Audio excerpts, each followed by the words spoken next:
Welcome to NYLA 2020 On Demand. This session was previously recorded for the NYLA 2020 virtual conference. It is available to you through December 31st, 2020. Please note, once viewed, each on-demand program is eligible for 1 continuing education credit. Links to materials and presenter contact information have been archived in a Google folder. The links to this folder will be made available after conference. Support files and documents can be found in the session files below the program description. DIY Library Design is sponsored by PLS and co-sponsored by LAMS. Hello and welcome to DIY Library Design. We're here on demand as part of the New York Library Association's 2020 virtual annual conference. I'd just like to thank PLS and LAMS for sponsoring this program. My name is Matt Bollerman and I'm the Chief Executive Officer at the Hauppauge Public Library. I've been at the library for just coming on 9 years, and I'm lucky enough to live with 3 great pets. I have a dog named Rocky, 2 cats named Eva and Ivan. And my name is Catherine Berntsen. I am the head of teen curriculum. I've been at the Hauppauge Public Library for 17.5 years, and I have a dog. It's half German Shepherd, half Pit Bull, and 100% adorable. My name is Donna Mauceri, and I'm the head of children's curriculum at the Hauppauge Public Library. I've been there 12 years. This is my second time presenting at a conference, and I have 5 cats. Their names are Bella, Oliver, Lulu, Leo, and Ruby. And my name is Christa Zaros. I am the Events and Seminars Manager. I've been at the library for 5 years, and I have 6 pets, 3 dogs, Maya, Ona, and King, and 3 cats, Tula, Willow, and Foray. So where are we going to do today? Our hope is to help take you through a process that we used to design a new library space for the Hauppauge community. We hope that we're going to help you understand the steps involved with designing a new library space, plans for obtaining and maintaining funder, administration, and staff buy-in, and how you can use our story to develop confidence in doing this work yourself. So we think this presentation is going to do all those things, or else we wouldn't be doing it. And we think that our story is one that you can use for projects large, like doing an entirely new library space, and small, even if you were just going to reimagine, say, your collections or how you were going to work with your public computing. We think that the ways and methods that we're going to outline here work for a lot of different situations.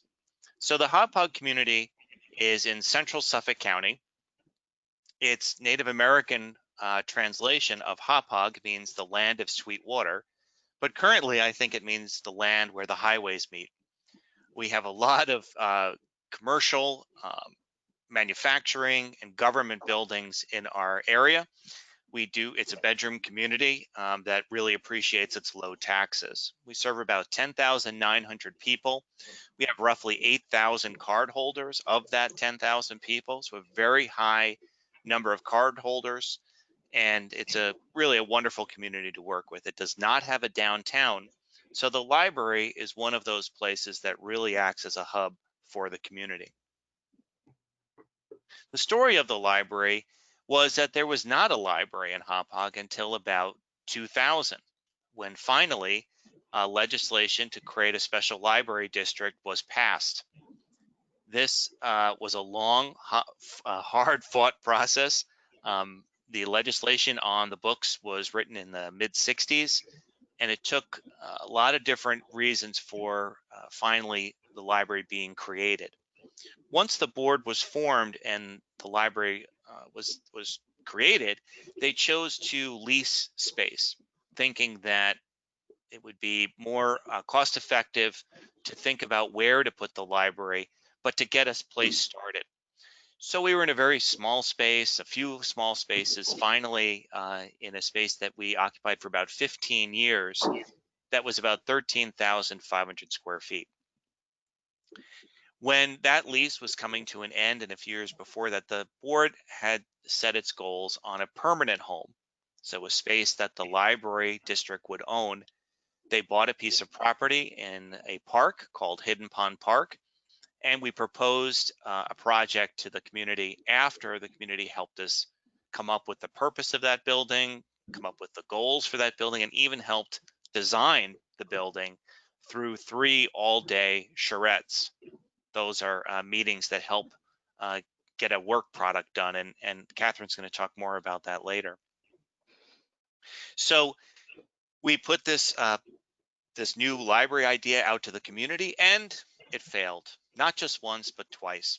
And even the second time, we reduced the budget by $2 million. The community, more people came out and voted.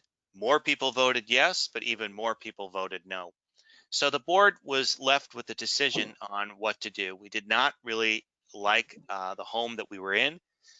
We approached the current landlord and they were not interested in really working with us. So we hired a real estate professional to go out and look around for the best available space out there. So after 2 years of searching, we found what you see up here, the press release for the Matrix Corporate Park to house the library. So the Matrix folks took the about 5 or 6 different units and combined them into one space. And giving us around 19,200 square feet in order for us to run the building program that we had developed for the space in the park. So we were ready to go. So because the board had invested so heavily in architects and designers, and we had put in a lot of work about designing Hidden Pond Park, they were very shy about hiring new professionals to work on the new space at 1373 Vets. So they really turned to us, the administration, myself, and to members of the staff, and formed a design team, which was made up of Donna, who we're going to hear from today, and children's, Catherine for teens. The adult department was represented by Fran and Christa. The technology was Jill, who's on our team, and then myself for administration. So the design team was kind of told, all right, we've given you a lot of the bones to do this work. Now, basically come up with a new library. That was it. That was the only task we were left with from the Board of Trustees. So what we did was we thought through, how do you do that? And so often the work, once you're given that task, is you start at the design phase. And the problem with that is you haven't agreed on what you're trying to do. You really don't know your purpose. So the best way to do that is to move up this levels of thought and really begin at beliefs. Know what your philosophy is. Understand your principles before you even get to concepts and strategy. And we felt that using this made it much clearer for us to resolve any issues that came up and to try to deliver to the community the building and the services that they need.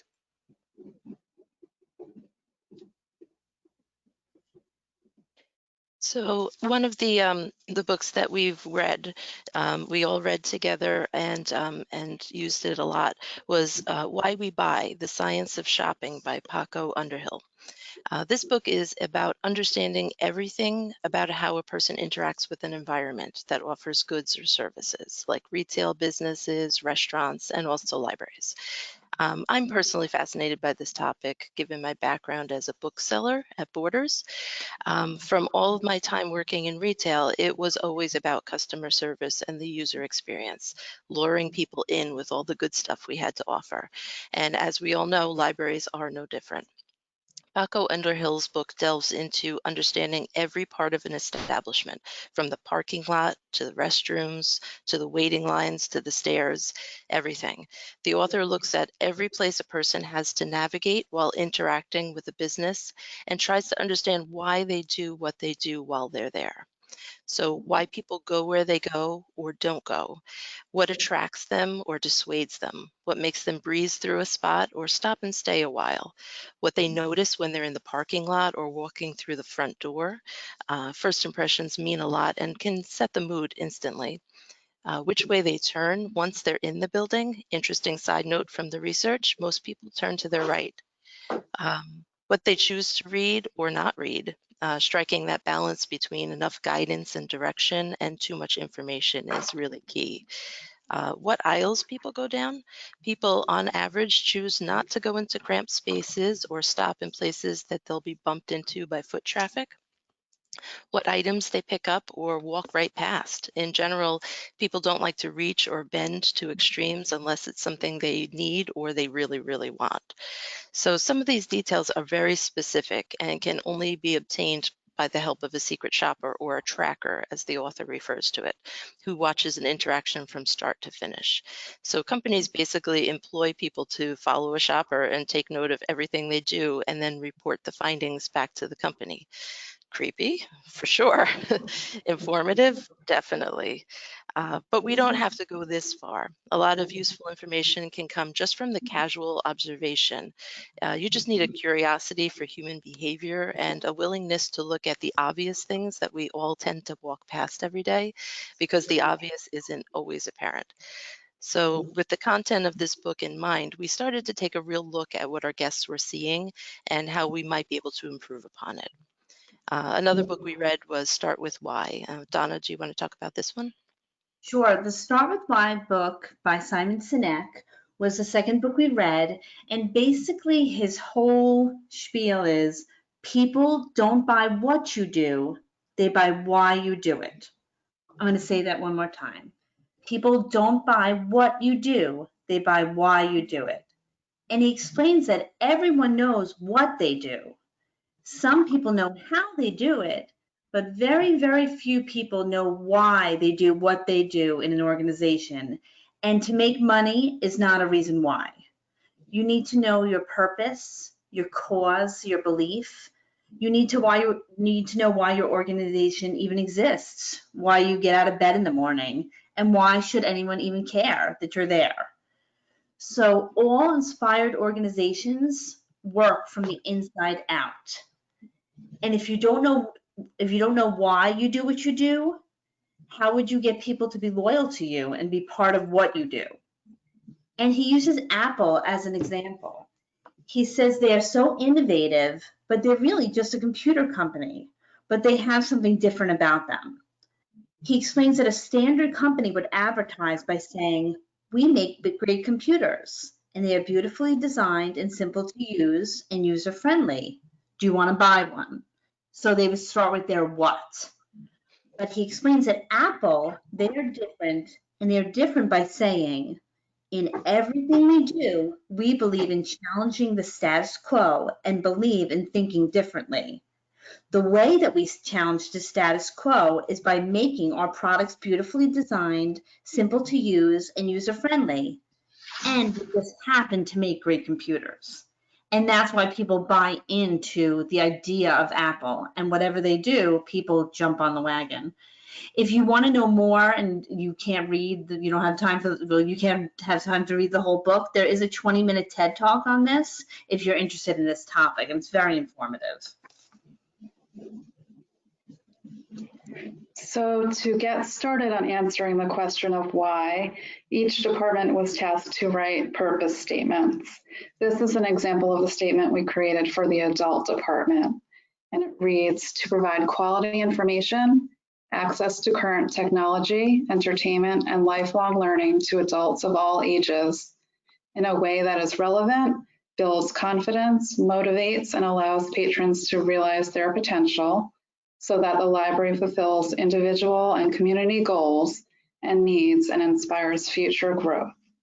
Keeping these thoughts in our minds helped us navigate the design process, stay on track, and most importantly, make intentional and purposeful design choices. And what you're looking at here is, this is our blank format that we started with. We wrote these out so we could base our decisions on the statement. So each department, the children's department had one, the adult department had one, the tech department had one, the teen department had one. So we would all have a basis for every single thing that we did. We needed a foundation. So when you start to write the two, you're explaining the what. And in a way that describes the how, and the so that describes the why. But you have to remember, you're starting with the why. You always have to start with the why so you understand what you're doing on a day-to-day basis. So let's take a moment to look at where we came from in terms of aesthetics. Here are some pictures of our old location. So let's start with the positives.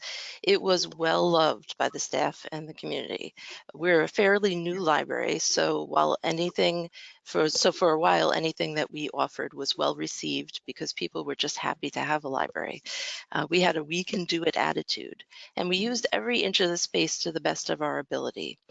As you can see in the picture, we had our concerts in the parking lot, smack dab right in front of the front door.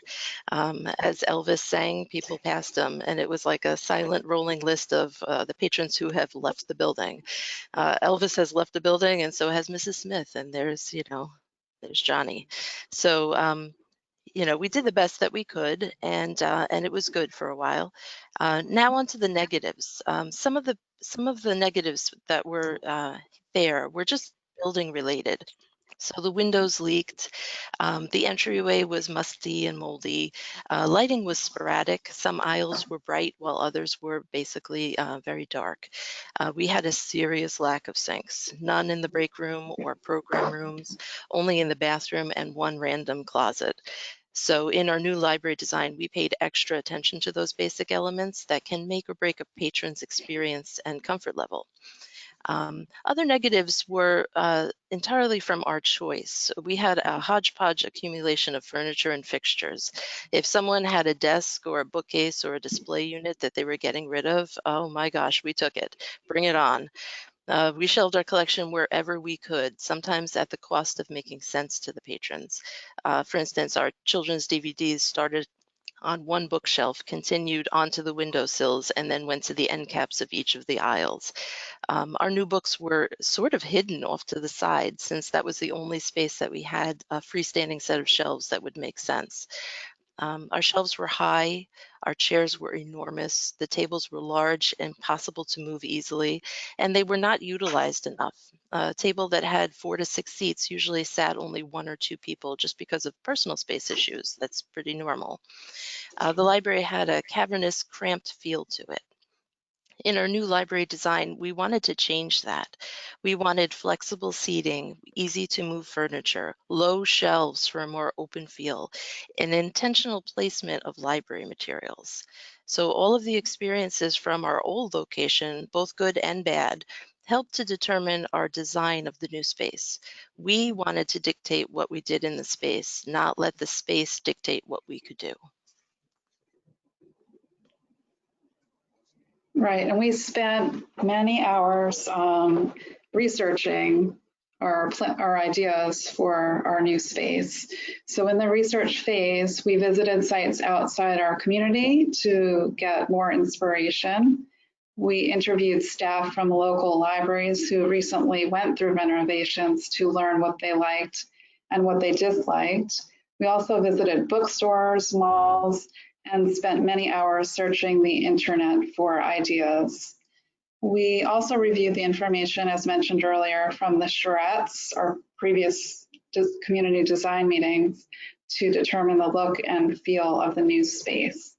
As a result of the work, we determined that we wanted a space that felt open, was flexible, comfortable, and included elements of nature and modern technology. At the same time, a major part of this project also involved evaluating our collection. This helped us determine what we wanted to take with us and how we wanted to display and arrange the materials. It resulted in a major weeding project and reclassification of the nonfiction collections in both adult, children's, and teen. We wanted the nonfiction area to be easily browsable with a bookstore-like feel, and chose to label and arrange the collection using BISAC subject headings. This image you see on the screen here was found through internet research and was our inspiration for the entry area and many other spaces in the library. We love the curved, light-colored wood shelving units that look somewhat like embracing arms, and you'll see how it turned out in our new space later in the presentation. And here's an example of some end cap inspiration. We like this because of the tree imagery, the idea of outdoor nature being captured inside. And you'll see this nature motif throughout our design. This all came from the charrette sessions that we had with our community in the beginning of the process. And if anyone's not familiar with it, design charrettes is basically an intense period of design activity in which a group of people draft a solution to a design problem. It's more than a community meeting or a town hall type of meeting. It's where ideas are exchanged and where everyone who has a stake in the outcome of the project is invited to be part of the initial design process in an attempt to resolve conflicts and actively map out solutions. It's all about rolling up your sleeves and becoming an active member of the process. And as Matt had mentioned before, Hauppauge has a lot of concrete and asphalt. If you haven't had the joy of driving to the end of the Northern State Parkway on Long Island, you haven't been to Hauppauge. We are home to many government buildings, both state and county. We have the second largest industrial park in the nation.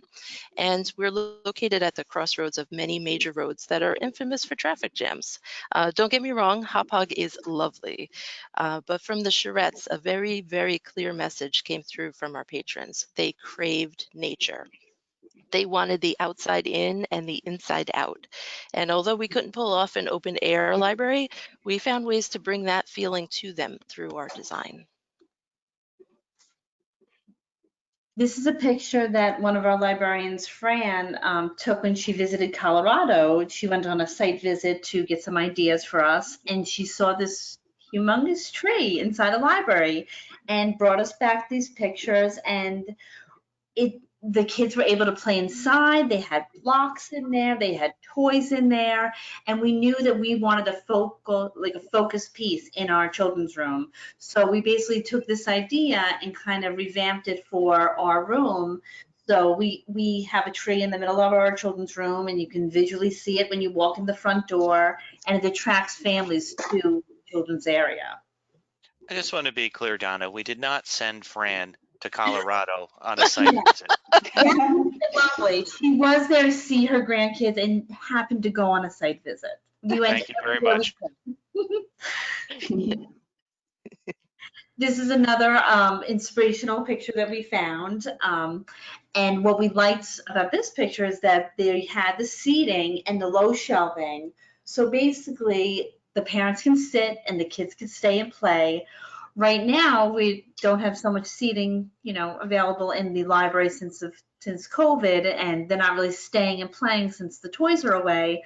But when they were out, the kids were, had a wonderful time, and we had all the books, the books are face forward still, and the low shelving makes the room look really big, and it's very inviting.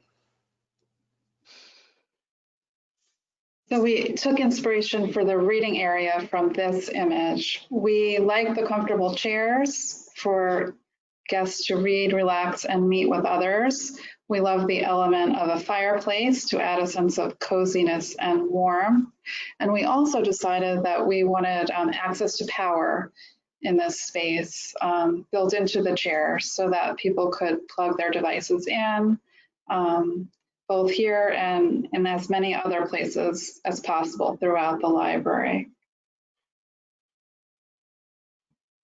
So not all these processes happen linearly. It's not, we did the research and we got the this and then it went to that and then it did the other things. So we knew that we were going to be occupying some kind of space as the board was looking. And so the staff was working on all that different research, and as Christa mentioned, a huge collection project, all these other activities were happening kind of in a similar way. But when it came down to us getting very close to leasing a space, the landlord does something called a test fit. And this drawing shows the results of that. Let me explain that a little bit. So the architect from the landlord takes your building program, which says we want X number of chairs and this many rooms and places for folks to sit and on and on and on, and puts it into the space that you are proposing to lease. This architect didn't really come to me and say, hey, Matt, I'd like to know more about libraries. What are you thinking of doing? Or how are you going to do this? He just took those raw numbers and made it work. So we were given this drawing, and it was great because we could say, hey, it works. We can put the things in that we want to. It fits. We can make that happen, and that's terrific. The problem was we didn't like most of how this was laid out. So we really were going to make a lot of changes to develop our concept, what was going to achieve our why. So those purpose statements really were not reflected in this. So you're going to see in a minute how we got to that. So this is the final plan of where we got to. And we actually hired an architect just to draw this for us to make sure that all the furniture fit. And a lot of this was developed with Greg Kropp, who is from AR Kropp and Sons Furniture, because we needed someone to kind of be that conduit between the reality and the concept that we wanted. The drawing I wish I could show you was the drawing that the design team worked on. And so we basically had a blank version. So if we took this and deleted all of the furniture and fixtures, but kept the walls, essentially where the bathrooms are and the other like meeting rooms and stuff, all the rest we asked for a clean copy. And the staff worked and erased and drew and tried and fit and changed and on and on and on, so that the drawing was almost threadbare. Unfortunately, I can't find that drawing, and we really looked for it because we really thought it was a good image for everybody.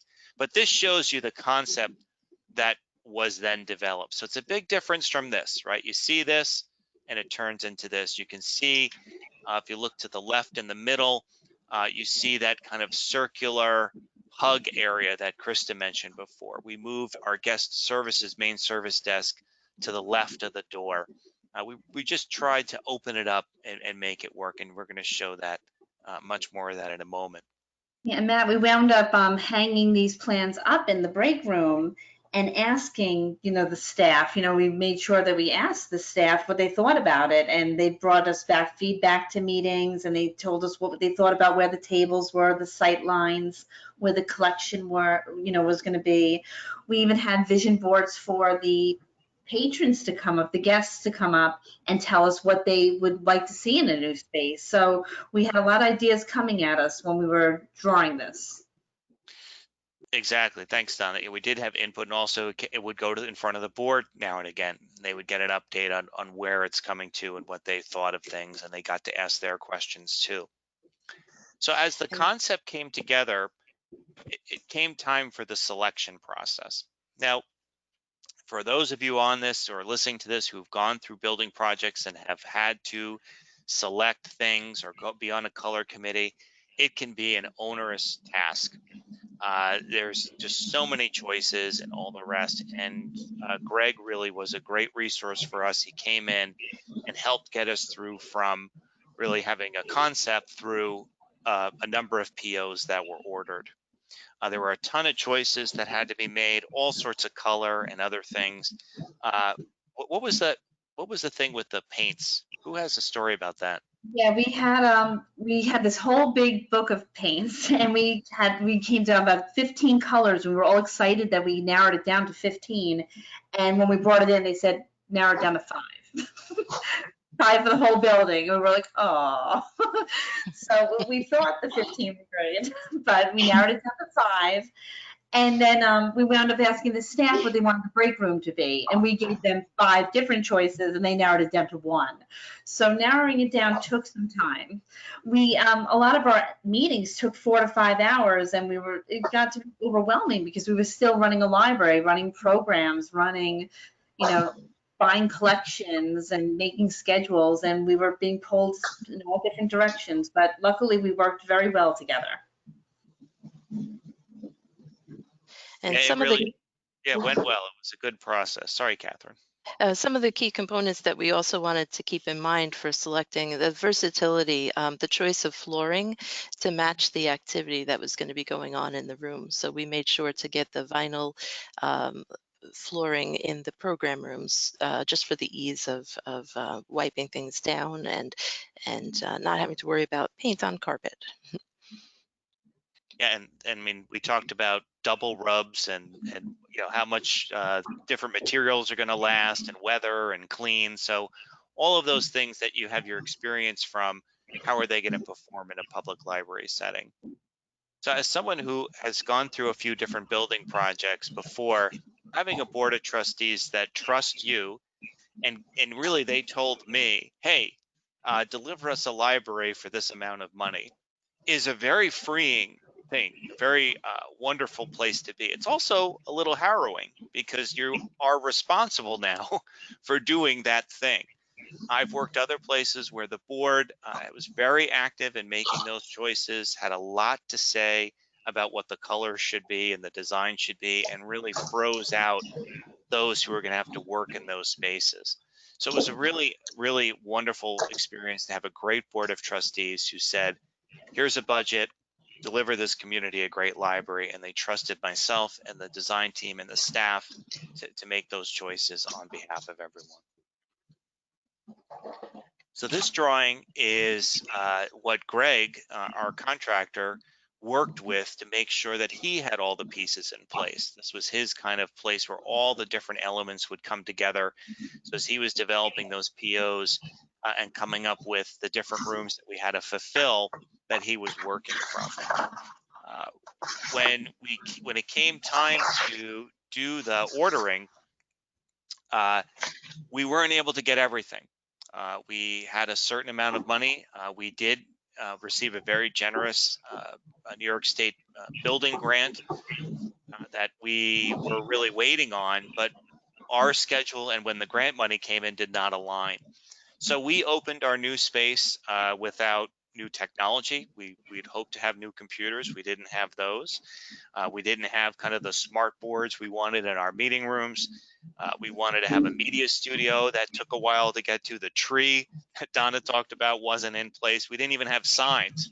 We did not have interior signs when we opened.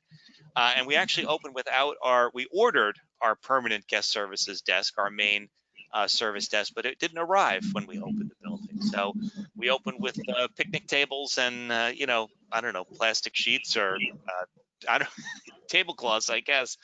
And even since we've opened, we've actually changed a big hunk of carpet already because the carpet we selected to begin hasn't performed as we had hoped. So when you go through these things, what you hope for, what actually gets delivered is sometimes takes a little while to get there. It is always changing, it's always evolving, and we're always trying to make the space work the best it can for the community. So we're back to that concept drawing now. We've made our selections, and this is really almost pretty accurate to the way it's laid out for us. Just quickly, when you go all the way to the left of the drawing, in the middle is the entrance. You come through those two sets of doors and you enter into the hug area. You make the left, you kind of head north on the screen, and you go to our guest services area. There's public computers and bathrooms. DVDs are there. Our program rooms for mainly adults is up on the top part of the space. Nonfiction collection, the staff workroom. Straight ahead is the fiction area and comfortable seating and two more study rooms. Then if you make the right, you're heading down to our more younger people areas. In the bottom corner to the left is where the teen area is, and then basically to the right is where the children's area is. So that's kind of a big map of where those different areas are. This is a picture of the raw space as it was being fitted out for us. The landlord did that work for us. We didn't hire anybody. We didn't really hire any of the professionals who did this work. So I was always working through the landlord to make sure that we were getting the things that we had hoped for, that the walls were going where they were supposed to, that the bathrooms were going where they were supposed to. But there was essentially 5 or 6 office spaces that got kind of broken down, those interior walls, and to make one large open space for us. So you are now looking at the entry area of the library. If you remember the inspiration photo, this is how it worked out in our space. As Matt mentioned, we call this area the hug. We have wood shelving that is light, curved, and intentionally kept low to allow for good visibility to other areas of the library. We display popular and new materials in the space, mostly face out. And these units are all on wheels, so they can be easily moved whenever needed. Donna will tell you more about how the mobile shelving has worked out for us. Yeah, it was actually perfect. We always said that we would want to move it if we wanted to have like a, a fair or something. And on the day of trunk or treat last year, it started to rain about 2 hours before we were supposed to have this huge outdoor event. And instead of canceling it, we wound up saying, everybody move on inside. And we had over 1,000 people there that day. We moved all those shelves you're looking at and all the tables, and we got everybody in there. And in the past, we would have had to cancel or have a rain date and have less people show up. But it turned out perfectly because everybody was accommodating and everything was flexible. Right now, we're not allowed to have huge events because of COVID, but what's also nice is that we have moved these shelves also to give people more space so they don't feel so confined when they're looking at books. We've covered some of the outlets on the floors when we've moved the tables. So the flexibility works for us either way, whether we want to make things smaller or bigger. And so far, whenever we want to move anything, it's not a problem. We do it ourselves. So throughout our library design, we had kept in mind how we wanted to keep our shelving units low to create that open concept feel, the opposite of that cavernous, cramped feel of our old location. But there were a few places in our library where our shelving units are intentionally high in order to create a zone. So here's one example of that. These shelves that you're looking at right here are the shelves that house our adult fiction books. And as you round that corner on the flip side of those shelves, in the next slide, you'll see we've created a comfortable reading area. And because those high shelves are there, this area is a little bit quieter. It's near the magazines and the newspapers and the quiet study rooms. The chairs are comfortable and movable, and they all have power connected to them. Although you can't see it in the shot, just to the right are windows that are looking out to our atrium courtyard at the center of the building with a gorgeous tree and flower boxes that were made by a local Eagle Scout filled with flowers maintained by the local Girl Scout troop. And there's that connection to nature again. It's a really beautiful space, and it's an invitation for patrons to sit and stay a while. And one day this is the location that we hope to add that fireplace to complete it. And this is where we had all our seating. And what's nice about these tables is that they also all have power, just like those chairs you just saw. And at the time when we were deciding on how to get power into these tables, we were talking about maybe putting battery packs into them and charging them up every night, or if we wanted to plug them into the floor. We ultimately decided to have outlets flush on the floor. And then if we wanted to move the tables, like during a trunk or treat program, or now since we have only 25% seating, we took a lot of tables away, we're able to unplug them. But people in the past were able to unplug them and move them together if they had a large group or if we were having a program. So really, it was versatile in every aspect.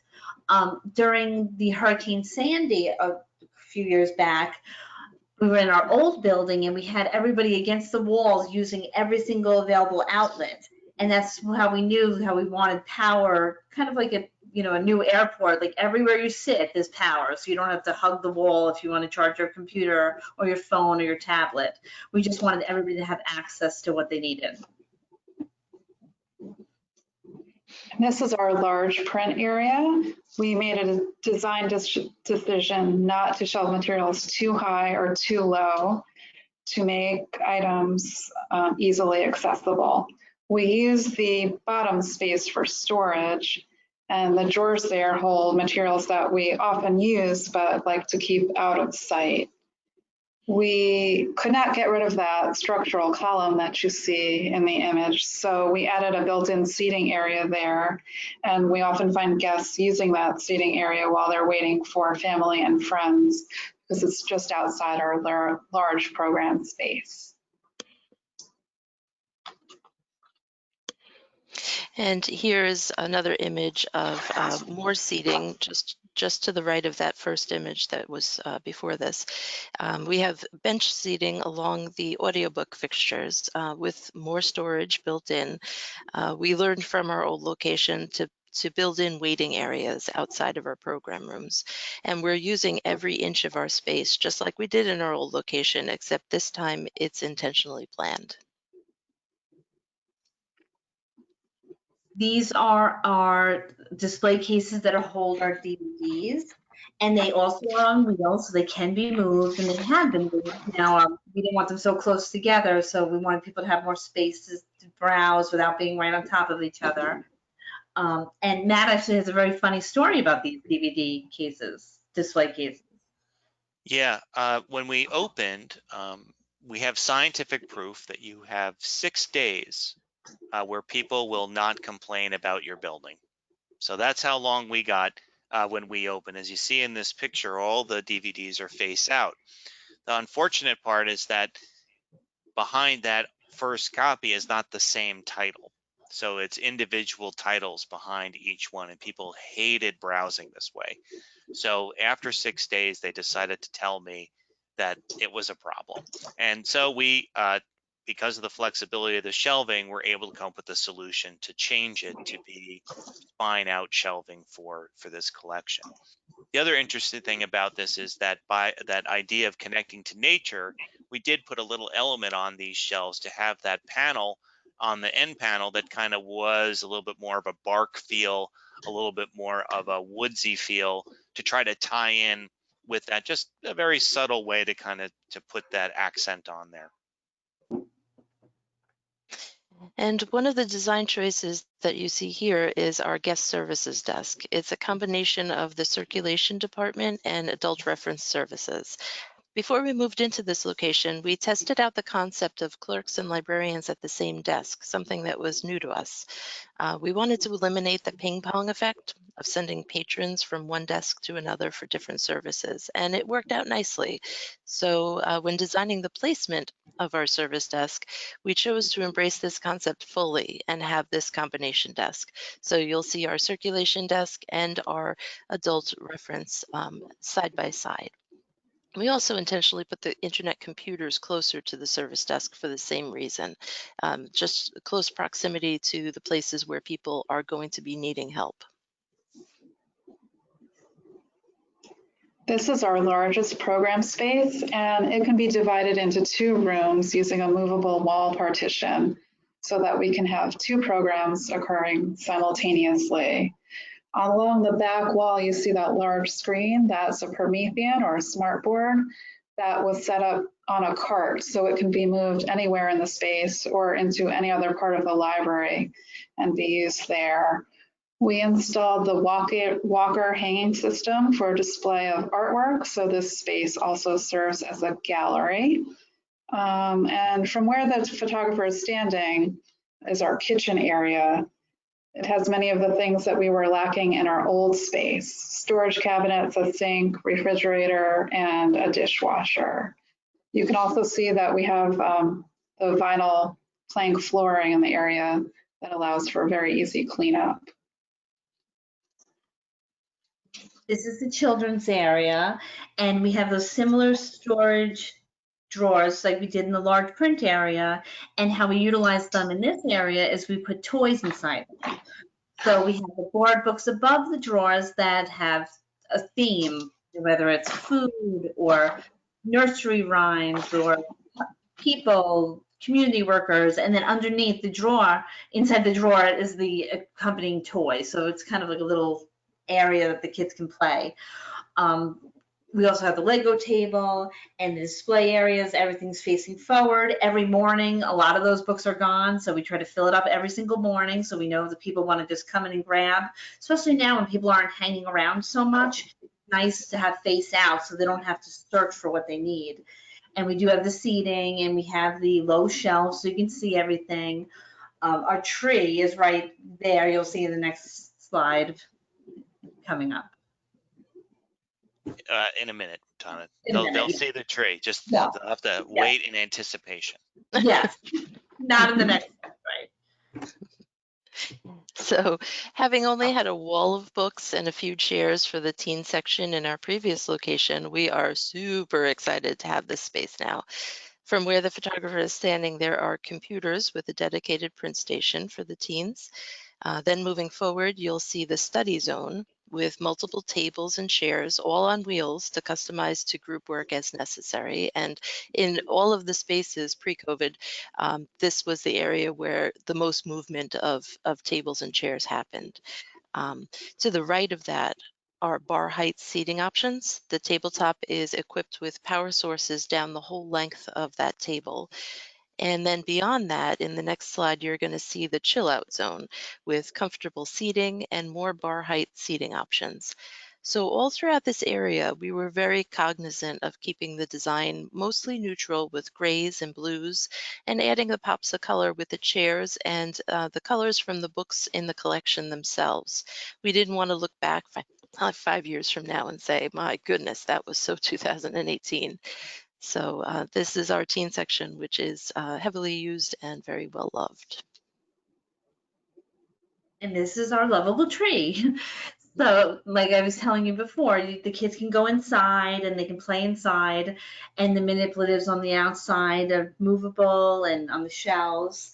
And we also painted the ceiling so it felt like a canopy, like you were actually in a forest. And you know, when right now it's closed off because we don't really want the kids to stick around because of COVID, but they really do enjoy coming, and they bring the stuffed animals in there and they have little picnics and they have pretend little, you know, with the food and games. So it's a nice place where people gather. This is an image of our media studio as it was starting to come together. This was a desire that we heard during the charrette process that people wanted a space to create. And one space that is hard to pull off in libraries is a noise space, a space where you can listen to music, record audio and video, edit it, animation, that has a noise component to it, to listen to it and to make it properly. So we tried to create a space that could happen in with some extra insulation and some methodologies to keep the noise kind of contained. So we're very happy with this space, but it was one of those things that came late. This only opened in January of 2019, and we'd been open for well over a year and a half by that point.